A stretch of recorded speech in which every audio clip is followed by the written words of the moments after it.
할 수 있거든 너희로서는 모든 사랑과 더불어 화목하라. 내 사랑하는 자들아 너희가 친히 원수를 갚지 말고 하나님의 진노하심에 맡기라. 기록되었으되 원수 갚는 것이 내게 있으니 내가 갚으리라고 주께서 말씀하시니라. 네 원수가 줄이거든 먹이고 목마르거든 마시게 하라. 그리하므로 네가 숯불을 그 머리에 쌓아놓으리라. 악에게 지지 말고 손으로 악을 이기라. 아멘. 사도 바울은 이제 그리스도인들이 세상에 살아갈 때 거의 작은 예수로 살아가기를 이렇게 가르치고 있습니다. 예수님과 동일하게 우리가 거룩할 수가 있겠고 선할 수가 있겠습니까마는 우리가 예수님의 도우심으로 그분을 늘 본받으려고 하고 또 성령님께 의지함으로써 우리가 점점 이제 주님을 닮아가는 모습으로 이 땅에서도 이렇게 살아가는 저와 여러분들이 알 줄 믿습니다. 오늘 본문의 말씀은 특별히 이제 화평의 아들로 살아가라 이렇게 이제 가르쳐 주고 있어요. 예수님이 별명이 이제 평강의 왕이지 않습니까? 평화의 왕. 예수님이 가는 곳마다 이제 예수의 영이 계신 곳마다 평화가 이렇게 진작되는 거지요. 팔복의 내용에 보면 화평케 하는 자들은 복이 있나니 그들이 하나님의 아들이라 일컬음을 받을 것이라 그랬어요. 하나님의 자녀된 저희들은 당연히 어느 곳에 가든지 이제 화평의 열매를 맺고 분열에 있는 곳에 이제 일치가 이루어지는 그런 삶을 살아야 하겠습니다. 마귀는 분열의 영이지요. 그래서 늘 중상모략하고 헐뜯고 이간질을 하고 이게 이제 마귀가 하는 일이에요. 이름 자체가 디아블로스라는 이름 자체가 중상자예요. 남을 헐뜯는 것이 마귀의 이름이에요. 그러니까 하여튼 마귀의 영향력에 사로잡히면 언제나 이제 분열이 있어요. 다툼이 있고요. 우리나라 정치계도 사실은 우리나라만 아니고 어느 나라도 지금 계속해서 그 선의의 경쟁, 축복 이런 것보다는 점점 격화되고 이렇게 다툼을 일으키고 그런 상대방을 자꾸 비방하고 음해하고 깎아내리고 이런 정치의 풍토가 점점 강해지는 것 같아요. 미국도 공화당하고 민주당이 과거에는 그래도 선의의 경쟁을 많이 펼쳤는데 하여튼 트럼프 대통령에는 아주 그때는 격화돼서 너무 비방하고 악의적으로 상대방을 깎아내리는 것이 너무 심한 그런 모습을 많이 봅니다. 우리나라도 많이 그런 면이 이렇게 좀 드러나는 것 같아요.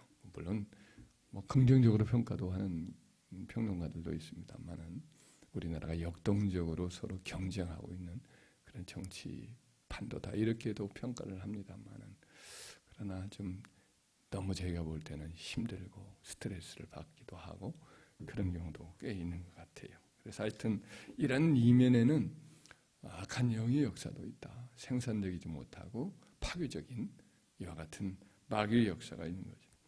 성령은 사랑과 평과 기쁨과 선함과 온유함을 가져다 주는 영이셔서 성령의 사람이 가는 곳마다 다툼이 사라지고 그리고 사람들이 유순해지고 평안해지고 기쁨과 행복이 충만해지는 거죠. 그래서 우리는 이제 예수 믿는 사람답게 평화를 진작시키는 평화의 사도가 다 되어야 할 줄 믿습니다.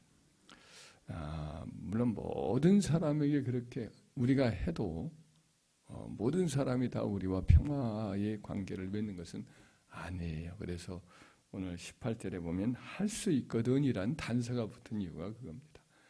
아무리 해도 안 되는 경우도 할 수 있거든 너희는 모든 사람과 화목하라 그랬지만은 안 되는 경우도 있어요. 다윗은 아무리 잘해도 귀신에 사로잡히고 질투심에 눈이 멀었던 그의 장인이었던 그 사울 왕하고는 아무리 애를 써도 안 돼요. 아무리 그에게 결백을 몸으로 입증해 주어도 그를 죽일 수 있는 기회에 그를 살려주는 일을 명백히 증거로 2번이나 보여줘도 그의 마음은 계속해서 사울을 죽이려 들고 했던 것이라 안 되는 경우는 어쩔 수가 없어요. 그러니까 그때는 하나님께 맡겨야 돼요. 집안에서 신앙의 문제 때문에 불화를 겪는 경우도 있습니다. 너희 원수가 집안 식구이리라. 우리 주님도 그런 말씀을 하셨던 이유가 바로 이런 경우는 필연적으로 그런 다툼이 일어날 수밖에 없어요. 그럴 경우에 애써서 아무리 해도 사실은 그럴수록 더 골이 깊어지는 경우도 있거든요. 이럴 때는 우리가 하나님께 맡기고 또 애씀도 내려놓고 하나님의 지혜로우시고 선하신 손길로 역사할 수 있도록 기도로 맡기면서 기다리는 것이 좋아요. 그럴 때는 이제 때가 되면 하나님이 역사해 주시고 합력의 선을 이루어 주십니다. 근데 이제 인간의 마음은 계속 원수의 노릇을 하게 되면 사람의 어떤 본능적으로 보복의 심리가 생길 수가 있어요. 잘 안 되면 잘 됐다. 어떤 무너지면 이 어떤 어려움을 겪으면 아이고 그럴 줄 알았다 하면서 이와 같은 어떤 복수심이 생길 수가 있습니다. 그러나 하나님의 사람에게서는 복수심이 있어서는 안 돼요. 우리가 예수 믿는 사람으로서는 복수심이 있어서는 안 돼요. 이것이 이제 19절 말씀이죠. 내 사랑하는 자들아 너희가 친히 원수를 갚지 말고 하나님의 진노하심에 맡기라. 기록되었으되 원수 갚는 것이 내게 있으니 내가 갚으리라. 주께서 말씀하시니라. 원수 갚는 것이 내게 있으니 내가 갚으리라. 주께서 말씀하시니라는 말씀은 기록되었다 하는 말씀은 구약의 말씀에 이미 하신 하나님 말씀에 대한 인용인데요. 이것이 신명기 이제 32장 35절 말씀이에요. 근데 원문을 보면 아주 명백한 강조가 뭐라고 이제 해석을 해야 원문에 맞냐면 복수는 내 것이다. 이렇게 되어 있어요. 복수라는 것은 내 거다.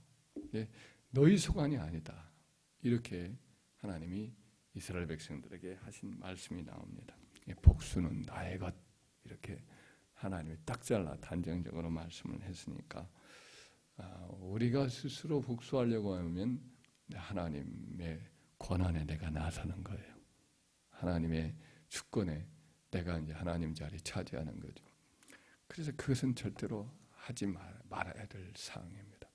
맡겨야 돼. 하나님 복수는 하나님의 것이니까 나는 손대지 않겠습니다. 하고는 맡겨야 돼.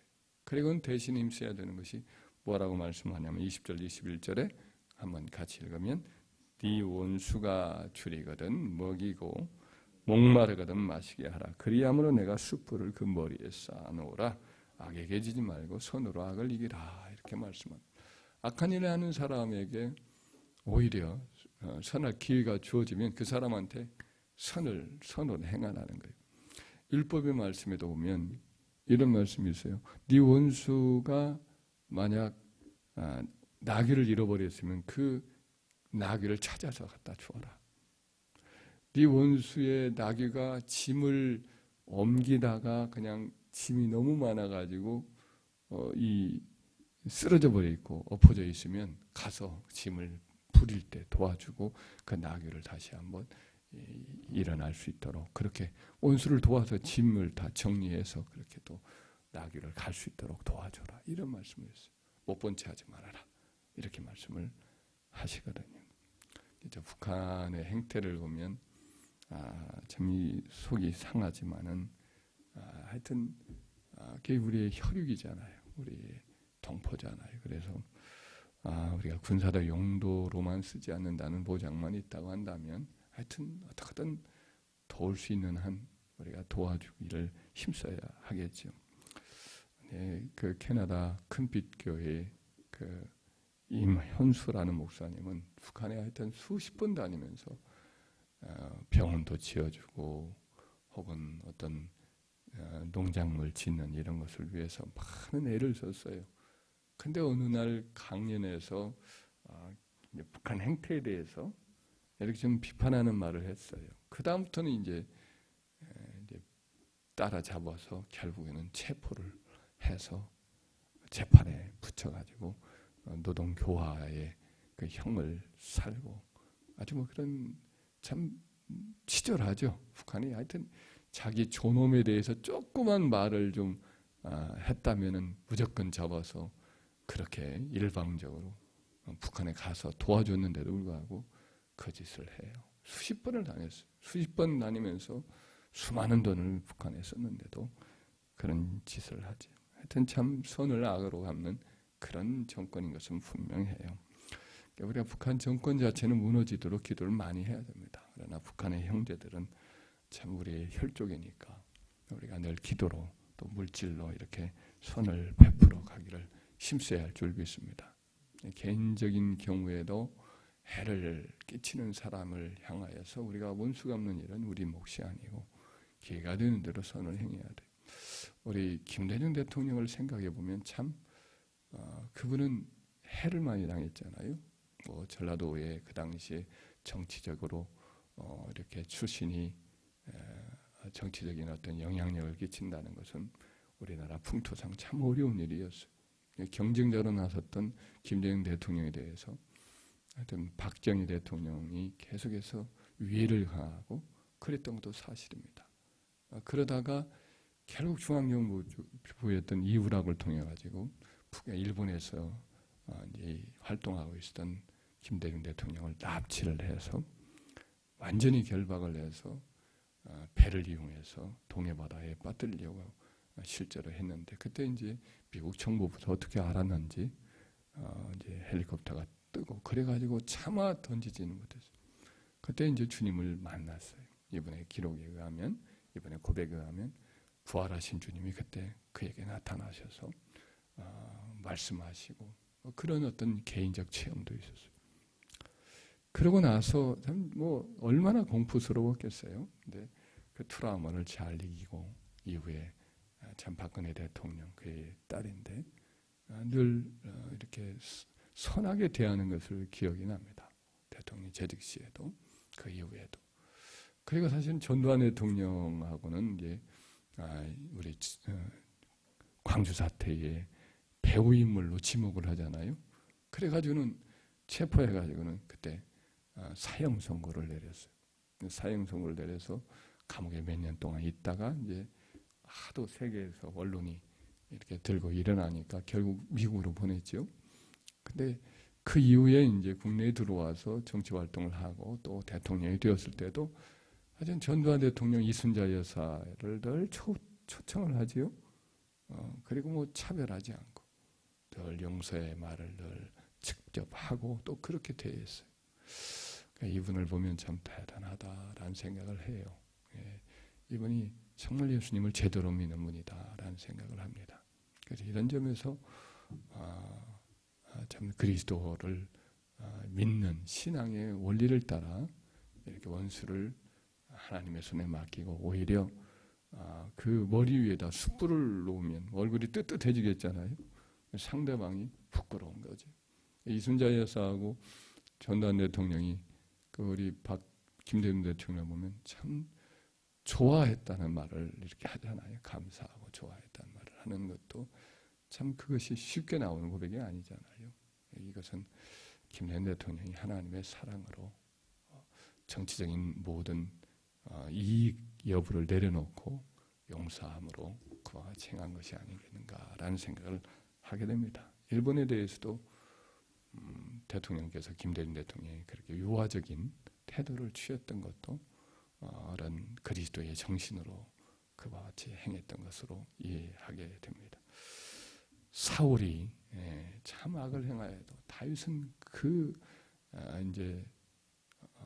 보복을 전혀 하지 않고 그 집안을 늘 살피고 또 뭐 특별히 요나단 같은 경우에 후손들까지도 늘 이렇게 챙기고 아들처럼 여기고 이와 같은 일을 행한 걸 보면 참 다윗은 귀한 사람이고 그 결과로 다윗 자신이 죄를 범한 적이 있잖아요. 그로 인해서 그 자신이 이제 목숨을 잃어버리고 그럴 위기가 있는데 하나님이 그 원수에게 대한 그의 모든 선행을 인하여서 다윗을 지켜주고 그 목숨을 보호해주고 긍휼히 여겨주시고 선으로 갚아주신 걸 봐요.